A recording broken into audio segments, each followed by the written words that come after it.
칼바르트 신학해설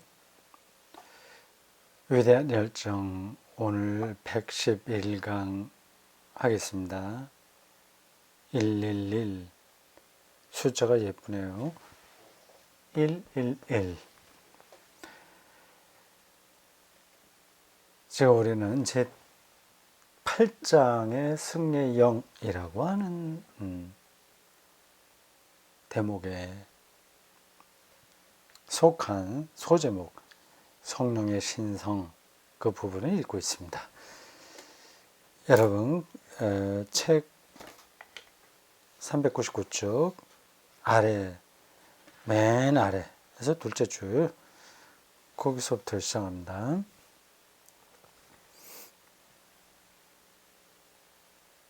지금 우리가 따라서 읽고 있는 이 책의 내용이 제가 설명을 하기는 하나 이게 쏙쏙 귀에 들어온다고 한다면 그 사람은 신학적으로 신학의 차원에서 아주 성숙한 사람입니다. 쏙쏙 들어오지 않는다고 하더라도 대충 따라갈 수 있다. 뭔지 알아듣겠다. 그렇게 느껴져도 그것만 하더라도 신학적인 마인드가 있는 겁니다. 이게 잘 들어오지 않아요. 뭐 이건 제가 여러 번 얘기한 거기 때문에 또 여러분들에게 잔소리처럼 들릴지 모르겠습니다. 이걸 왜 제가 자꾸 말씀드리냐면 세상의 이치도 마찬가지인 겁니다.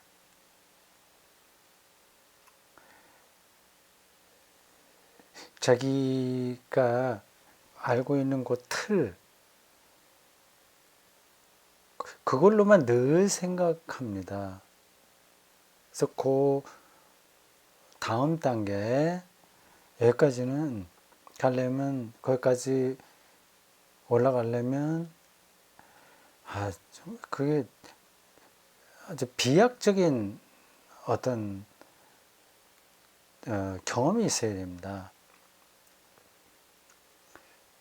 그게 잘 안 들어와요.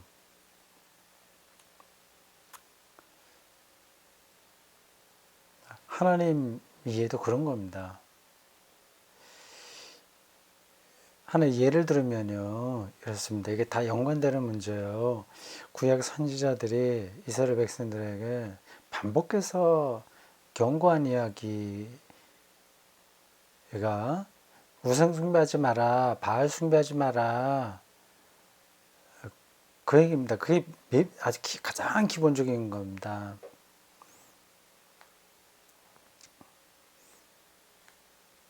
그건 오늘날로 바꾸면 자본주의에 세뇌당하지 마라. 그 자본주의 이데올로기에 물들지 말라 이제 그런 얘기입니다. 근데 그 말이 유대 백성들에게 들리기도 하고 안 들리기도 해요. 이게 그냥 지금 당장 그런 모든 문제들이 다 확 눈에 보이듯이 나타나는 게 아니기 때문입니다. 그냥 이렇게 세상에 이렇게 살다 보면 그 한 3,000년 전, 3,500년 전 고대 유대 사회를 생각해 보십시오. 가나안 땅에서 살아가던 그 시절 말입니다. 하나님 믿고 전통적으로 내려왔던 그거 따라가야 된다고 하는 거 누가 모르겠습니까? 어릴 때부터 다 쉐마, 이스라엘아 들으라 그런 말씀을 이제 쭉 이제 전달받으며 자랐기 때문에 하나님 신앙은 있습니다. 그러나 세상 같이 다른 그 가나안에 살고 있던 다른 민족들과 같이 어울려 살다 보면 돈이 중요한 걸 알게 되거든요.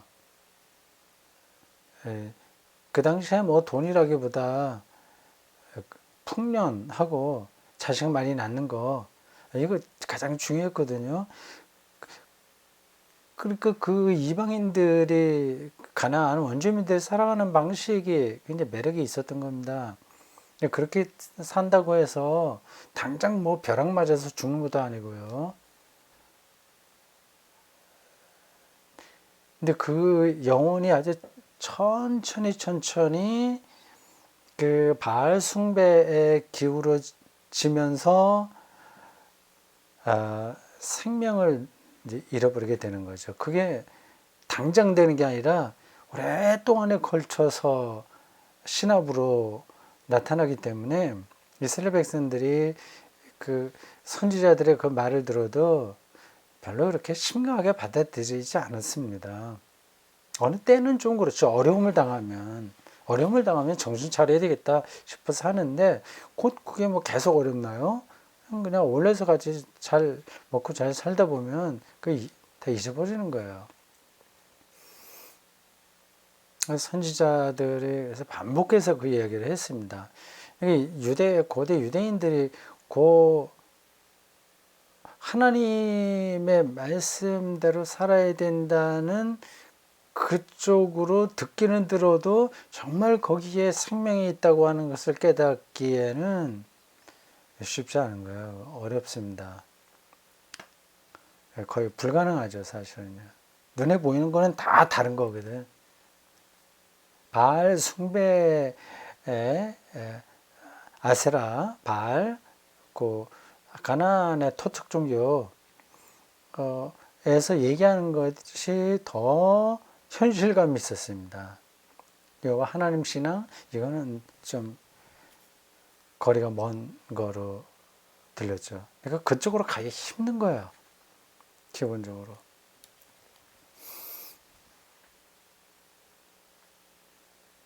만일 계시를 단순히 객관적인 계시 그 자체로서 이해할 수 없다면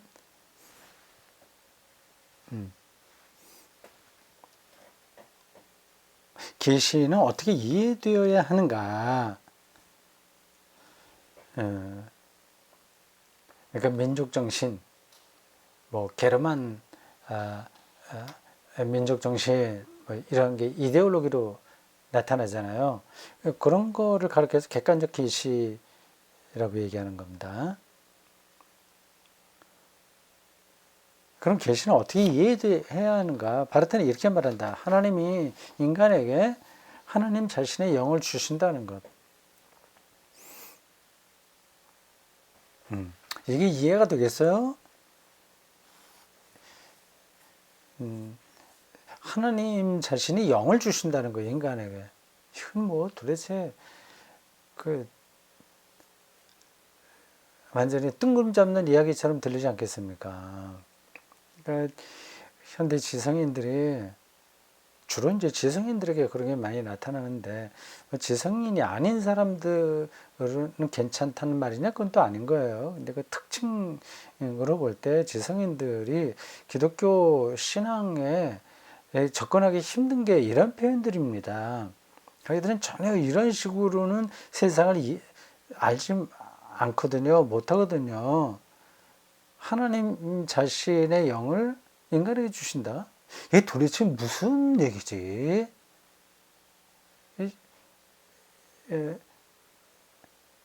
감이 안 잡히는 겁니다. 그리고 인간이 그 영을 받는다는 것은 하나님께서 인간에게 오셔서 하나님 자신을 인간을 향해 또는 인간을 하나님 자신을 향해 개방시킨다는 사실을 말한다. 이런 말들이 다 이해가 안 되는 거예요. 근데 너무 이제 또 한쪽으로 교회 안에 들어와서 무조건 이거를 아멘 믿습니다 하는 사람들은 뭣도 모르고 그렇게 하는 겁니다. 하나님 자신을 향해서 개방, 열린다고 하는 거를 이게 무슨 말인지 알지 못하고 그냥 믿습니다 하는 거죠. 생명의 비밀, 은폐된 세계, 종말로 향해서 열린 그런 하나님의 통치, 하나님 나라 이런 것들이 그냥 구구단 외우듯이만 이해하는 거죠. 그렇게 받아들이는 거죠. 그러니까 온통 세상살이는 오늘의 이 자본주의 이데올로기에 완전히 지배를 당하면서 하나님 자신을 향해서 개방시킨다는 이 말이 이거는 도대체가 정말 거리가 먼 말이 됩니다. 이것은 무엇을 뜻하는가? 더구나 말씀의 성육신 안에서 요한복음 2장 14절 말씀이 육신이 됐단 말이에요. 그거 얼마나 어려운 얘기예요. 로고스가 실체가 됐다고 그런 표현인데 거기서 하나님은 이미 인간에게 오시지 않았던가? 그럼 그걸로 끝난 거 아닌가? 너 어떻게 하나님을 향해 열린다는 얘기인가? 하나님을 향해서 열린다는 것은 종말 열린다는 거죠. 하나님은 창조와 종말 전체 다를 통해서만 그 총체 전체에서만 하나님이 드러나지 않습니까? 이것은 성령 안에서 이전에 이미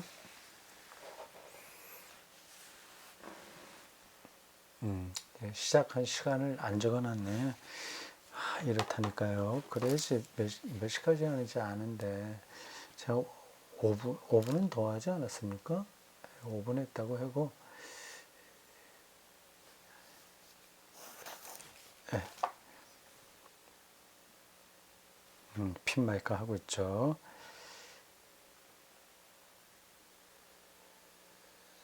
이것은 성령 안에서 이전에 이미 인간에게 오셨던 분이 지금 인간에게 오신다는 사실을 의미한다.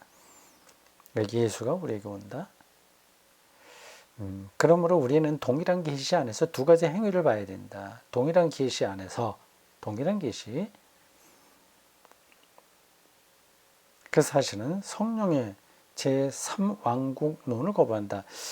특별한 표현 같은데 볼까요? 성령의 제3왕국론 표현이 이런 건 제가 처음 들어봤습니다. 성령의 제3왕국? 왕국론 제1왕국, 2왕국이 아니라 제3왕국이라 성령이 또 하나의 왕국을 차지하고 있다는 말이 3왕국론인 것 같아요. 근데 그걸 거부한다는 거죠. 동일한 계시 안에서 그러니까 하나님의 계시, 그리스도의 계시 안에서 성령의 제3왕국론을 거부한다. 여기서 이제 필요케하고 연관되겠네요. 성령이 아버지로부터 그리고 아들로부터 그리고 아들 필요케 이렇게 연결시키시네. 성령의 제3왕국론을 거부한다. 그러니까 하나님 나라가 하나님 아버지로서 하나님의 왕국이 있고 하나님 나라죠. 그리스도의 왕국이 있는 것처럼 성령의 왕국이 또 하나 있는 듯이 주장하는 것을 거부한다. 이건 설명이 좀 필요한데 하지 않겠습니다. 더 복잡해질 것 같아서요.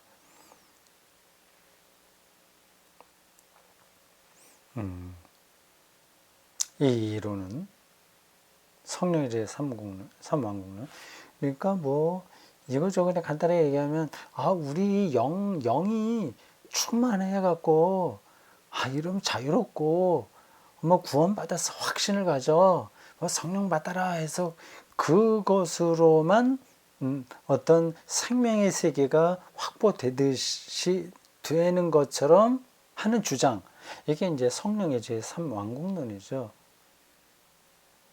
거기서는 이제 역사지 예수가 없어도 돼요. 지금 당장 그 뜨거운 열정만 있으면 되는 거죠.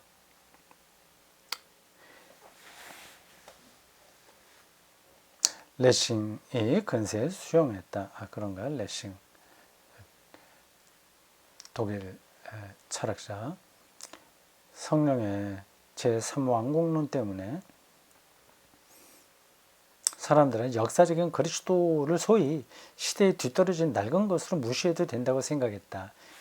그리스도의 왕국은 없어야 돼요. 이게 독자적으로 성령의 나라가 있으니까. 이건 뭐, 가이스트, 정신, 영, 민족 정신, 이것으로 독자적인 영역을 확보하는 겁니다. 그래서 바르테에 의하면 성령을 그리스도로부터 분리시켜 인간의 영으로 해체시키는 사상이다. 이 단어는 내가 처음 들었는데 기억해 둬야 되겠네요. 성령의 제3왕국론. 나아가 이 사상은 소위 우리 모두 안에 살아있다고 알려진 영의 근거에서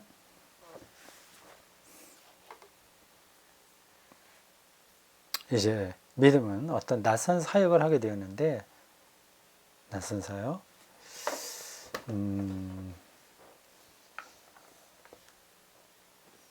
그것은 만몬과 만몬, 앞에서 얘기한 우상숭배, 바알숭배, 이건 만모니즘입니다.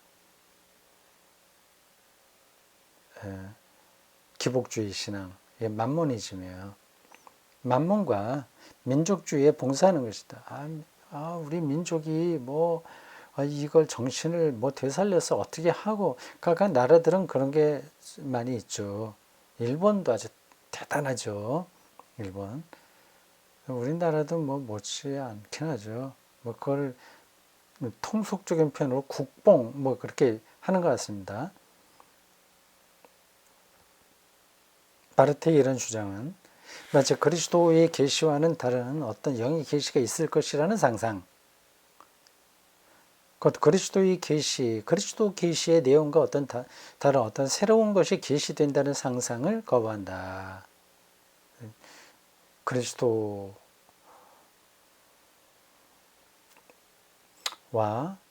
관계없는 경제 이데올로기, 정치 이데올로기, 민족 이데올로기를 저는 생각할 수 없다. 그 얘기죠.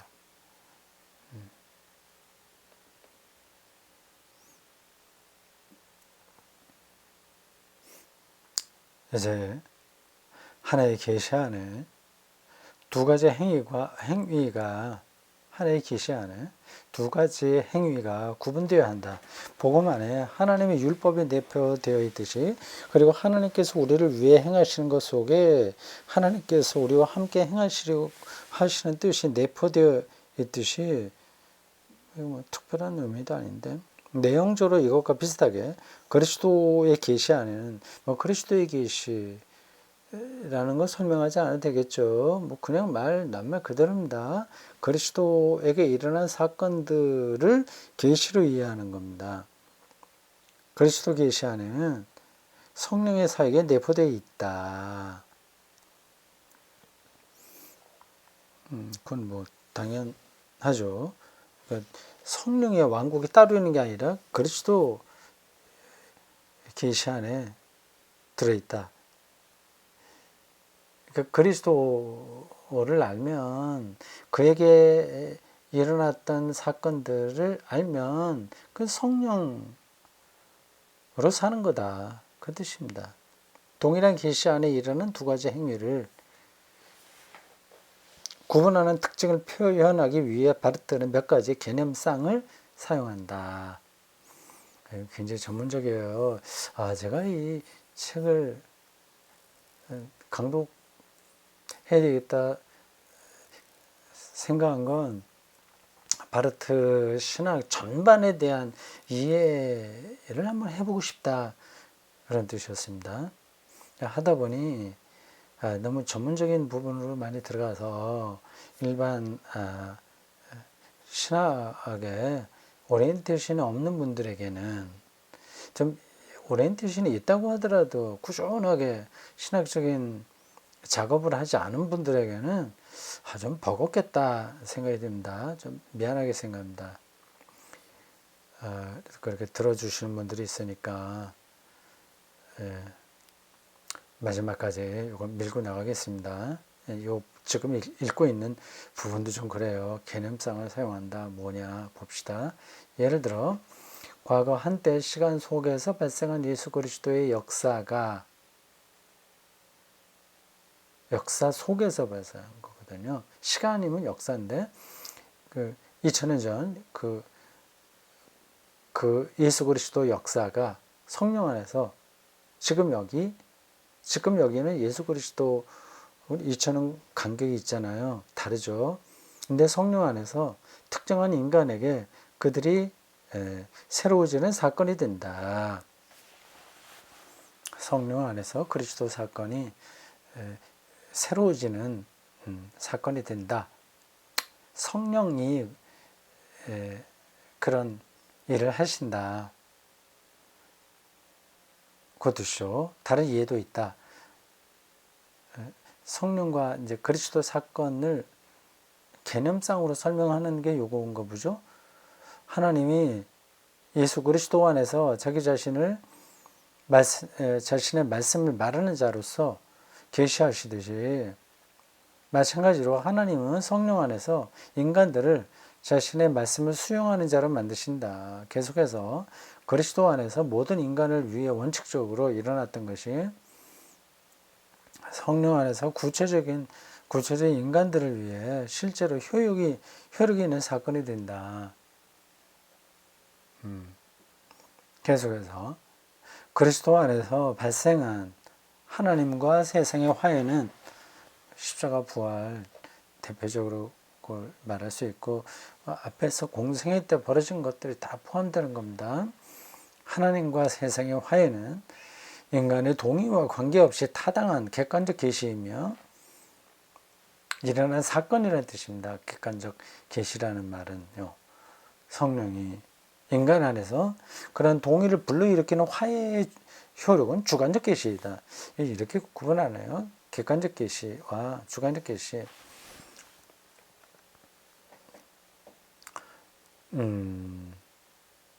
예수 그리스도에게 일어난 하나님과의 화해는 2000년 전에 하나의 역사적 사건으로 객관적으로 있는 거고, 그게 오늘 우리들에게 생명의 근원으로 이해되고 경험되려면 하나님이 주관적인 계시, 우리에게 다시 그것을 성령의 조명으로 알게 해주셔야 되는데, 그걸 가르쳐서 주관적 계시, 이렇게 바르트가 구분하고 있습니다.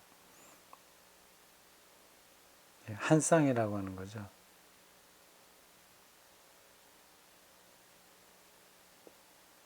계속해서 인간이 하나님을 마음대로 다룰 수 없고, 하나님 인식을 위한 인간의 자연적인 인식 능력은 문제가 있다는 점에서 그리스도의 계시가 동시에 세상의 은폐성인 반면에 성령 안에서 우리는 하나님이 자신을 열어 보이시는 계시의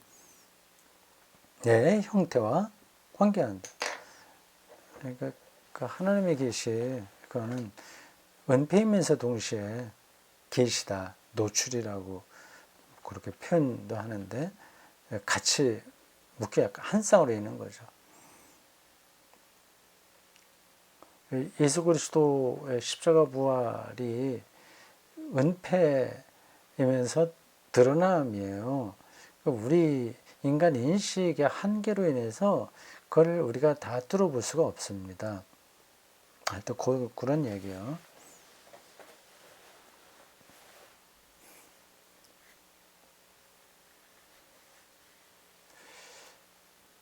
우리 인간 인식의 한계로 인한 그리스도 사건의 은폐성, 이런 표현 이야기가 됐죠. 우리가 여러 번 지금 바르트를 읽다 보면 비슷한 표현들이 많이 나와서 대충 이해는 할 수 있습니다. 좀 더 정확하게 여러분들이 어떤 사태를 가리키느냐에 대해서 생각을 많이 해보시기 바랍니다. 그냥 인간이 가장 자랑하는 게 지금 자연과학이잖아요. 그것도 인식입니다. 결국 인식. 그 인식이 모든 걸 꿰뚫어 보는 게 아니거든요. 현상적으로 나타나는 것을 일정한 패턴에 의해서 설명하는 거, 이게 과학입니다. 자연과학이죠. 그걸로 세상에 모든 걸 다 알 수 있냐? 당연히 알 수 없을 분들은 계속 그것도 교정돼 나가야 되죠. 이 인식 능력의 한계, 이건 늘 생각하시기 바랍니다. 이렇게 은폐성하고 연관되어 있어요.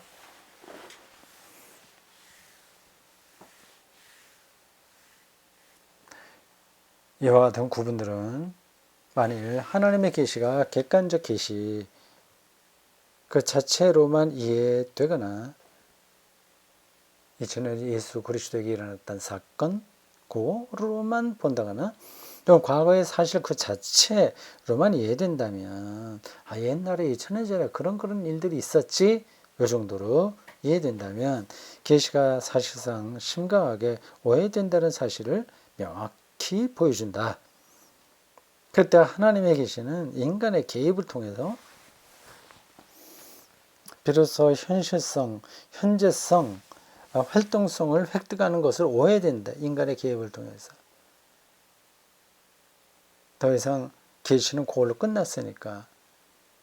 그러면 더 알려면, 확실하게 알려면 인간이 개입해서 해야 되지 않냐. 그러니까 히틀러의 나치즘이 이 신학적인 근거를 이렇게 잡을 수 있는 겁니다. 그 인간의 개입이거든요. 뭐 히틀러 나치가 무조건 세상을 파멸시키려고 그렇게 하는 건 아니잖아요.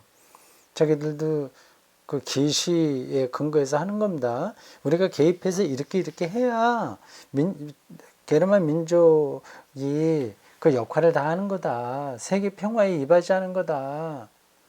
그런 주장입니다. 뭐 지금도 마찬가지 아니겠어요. 각 나라들이 뭐 중국, 러시아, 뭐 미국, 뭐 일본 등등 다 자기들이 옳다고 얘기하는 거 아니겠습니까? 그게 이제 인간의 개입이죠. 인간의 개입을 통해서 하나님, 그들의 말로 따르면 뭐 세계 평화를 자기들이 실현해 보겠다는 거 아니겠습니까? 근데 뭐 세상이 어떻게 지금 진행되고 있습니까?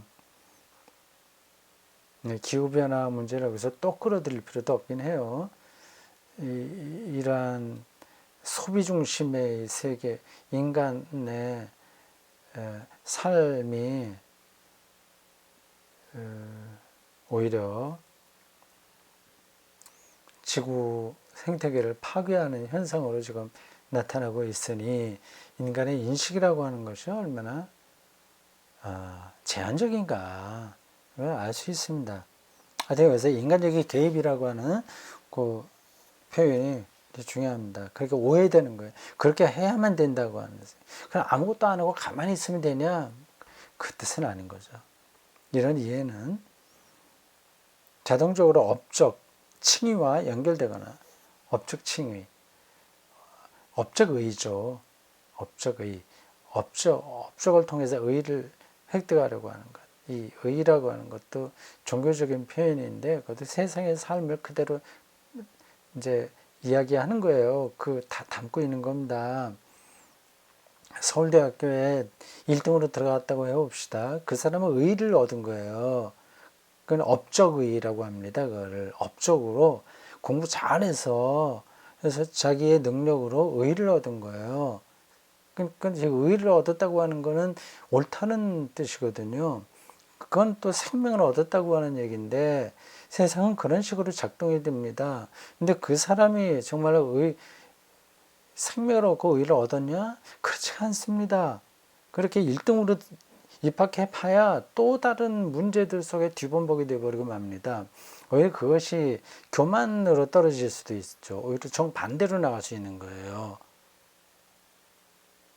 업적의와 연결되거나 인간의 개입을 통해서 정말 계시의 확실성을 얻어보자고 하는 이런 것들이 업적의로 연결되거나 또는 신적인 것을 체득하는 과정에서 신적인 것 자기 마음대로 할 수 있는 거 이게 신적인 겁니다. 지금 돈만 있으면 자기 마음대로 한다고 사람들이 생각하잖아요. 그게 신적인 거예요.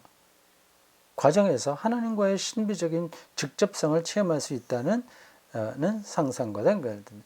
그렇게 자기 마음대로 하고 뭐 돈에 그 힘을 갖고 살아보면 와 이게 정말 황홀한 삶이네.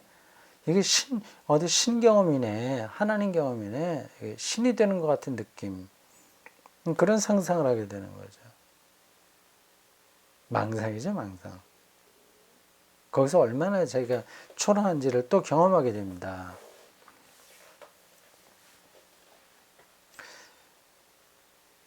하나님의 계시는 이런 이해를 배척한다. 왜냐하면 계시는 본질적으로 전달하고 소통하는 사건이기 때문이다. 전달과 소통의 사건으로서의 객관적 계시는 바로 성령 안에서, 객관적 계시는 다시 말씀드리면 예수 사건 2000년 전에 있었던 것, 성령 안에서 스스로 증언하고 스스로 현재화하며 스스로를 살아있는 것으로 입증하며 그와 함께 자기 자신을 인간의 동시대인으로 만든다. 성령 안에서 그 객관적 계시가 오늘의 계시가 된다는 얘기입니다. 그 말은 계시는 왜 있어요? 그거는 하나님의 뜻을 안다는 거죠. 하나님의 뜻을 왜 알아야 돼요? 생명을 얻으려고 하는 거죠. 그것은 곧 구원입니다. 오늘 우리의 인간의 이런 죽음, 죽기 전에도 이미 죽음을 경험하는데 그런 삶으로부터 생명을 얻는 게 이제 쭉 따라가면 그걸 계시라고 하는 거예요. 그 연관이 됩니다. 다시 말해, 객관적 계시는 그 자체로서 완전성의 성격도 있다. 다 이루었다. 요한복음 19장 30절. 여기 이렇게 연결되네요. 바르트 신학은 참 특이합니다. 재밌어요. 그리고 대단히 성서신학적 바탕이 탄탄합니다. 이런 정도 되면 우리가 이걸로 설교할 수 있어요. 요한복음 19장 30절에 십자가에서 다 이루었다는 말씀하지 않습니까? 다 이루었다고 하는 것이 어떤 뜻이냐 하는 거를 좀 앞에서 설명하는 그것에 근거하여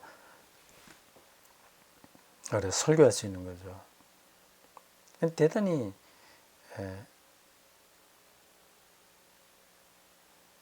타고난 그런 견해라고 할 수 있습니다. 조직신학, 교의신학 비슷한 얘기입니다. 도그마틱하고 성서신학이 이 바르트 신학 안에서 대단히 뛰어나게 결합되어 있습니다. 이 완전성은 성령의 주관적 사역이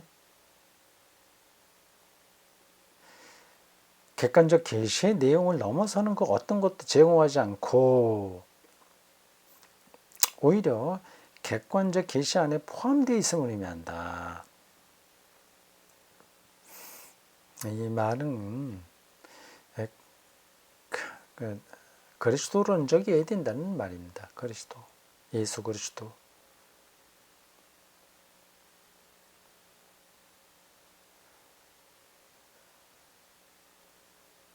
그러나 그 완전성은 계시가 자체 안에 폐쇄되어 있음을 의미하지 않는다. 계시 내용의 핵심은 연합, 그 하나님이 자신을 우리와의 관계 안에, 또한 우리를 하나님과의 관계 안에 놓으신 그 연합이다. 그와 같은 계시가 우리를 위해 발생하고 십자가에 달리신 분이 살아계심으로써 십자가에서 성취되는 화해의 사건을 계시하신다. 이와 동시에 계시는 자기 자신으로부터 출발하여 자기 자신을 넘어서면서 모든 시대의 인류 안으로 침투해 들어가며 성령의 사역 안에서 모든 시대와 모든 장소에 있는 각각의 인간과 관계하는 역동적인 사건으로서 그들의 삶 속으로 침투해 들어간다. 성령의 활동은 주관적 계시, 예수 사건은 객관적 계시, 이렇게 이해하셔도 됩니다. 내 주관적 계시는 객관적 계시에 포함되어 있다. 객관적 계시 말고 다른 것을 계시할 수 없다. 그 얘기입니다. 그러니까 히틀러 시대예요, 이게. 바르트의 신학 한창 성숙할 때 말입니다. 그러니까 예수 그리스도 사건 안에 히틀러 나치즘 얘기하는 게르만 민족의 우월성, 그 민족주의 그런 걸 찾아볼 수 있나요? 아니잖아요. 유대 민족이 세계 구원의 선봉적이 돼야 돼. 만약에 이런 방식으로 예수가 하나님 나라를 선포했다면 이게 됩니다. 요 히틀러의 나치즘에 게르만 민족 우월성이 돼요. 근데 예수님 전혀 그거 아니잖아요. 오히려 유대의 민족주의를 넘어서잖아요. 유대교를 부정하지는 않으나 유대교의 범주에 머물러 계시진 않잖아요.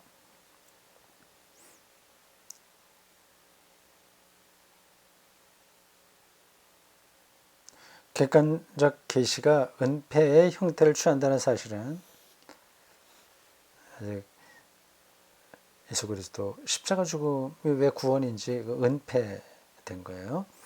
하나님이 자기 자신을 드러내시는 것이 주관적인 신적 자유의 행위임을 의미한다. 제가 설명 그만하겠습니다. 신적 자유의 행위. 이거 생각해 보십시오. 신적 자유의 행위. 하나님의 자유가 드러난 거라는 뜻입니다. 그러나 이 사실이 하나님이 인간에게 이미 오셨던 것을 처리할 수 있다는 것을 의미하지는 않는다. 하나님 자유로우니까 예수 그리스도 사건을 좀 폐기하고 이미 시대가 지났으니 새로운 어떤 걸 하겠다. 그런 자유는 아니라는 겁니다. 오히려 그것은 객관적 계시의 객관성은 계시의 내부로부터 스스로 열린다는 것을 의미하며 따라서 인간이 임의로 접근하여 취급할 수 있는 객체가 아님을 뜻한다.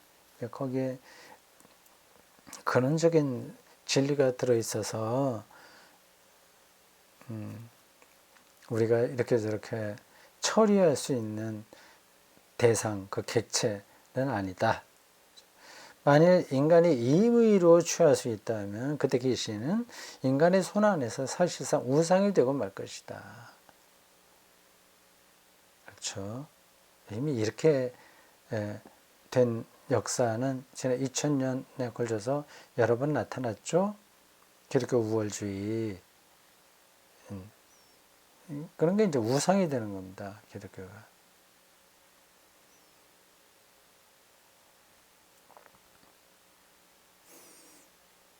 자, 봅시다. 30분은 된 것 같은데 오늘 여기까지 하겠습니다. 다음 부자가 아직 요 성령의 은사로 갈 길이 다 조금 남아 있습니다. 다음 시간에 한 번으로 다 할 수 있을 양이면 오늘 조금 더 해도 되는데 다음에 한 번으로 끝나지 않을 것 같아요. 2번 정도는 해야 되겠습니다. 이게 재밌네요. 좀 약간 예민한 부분도 많이 나오긴 했는데 전반적으로 바르트 신학을 잘 이제 그 특징을 드러내 주는 대목이기도 하고요. 또 한국교회에 성령론의 오해가 많이 있지 않습니까? 그런 것도 잘 보여주고 그렇게 합니다. 꼭 필요한 대목이라서 그냥 대충 훑고 지나가지는 말아야 되겠습니다. 여기까지 오늘 하고요. 다음은 2번에 더 걸쳐서 성령의 신성 소제목 되는 부분을 소화해 보도록 하겠습니다. 자, 여러분 잘 지내십시오. 좋은 계절입니다. 이제 9월도 얼마 남지 않았네요.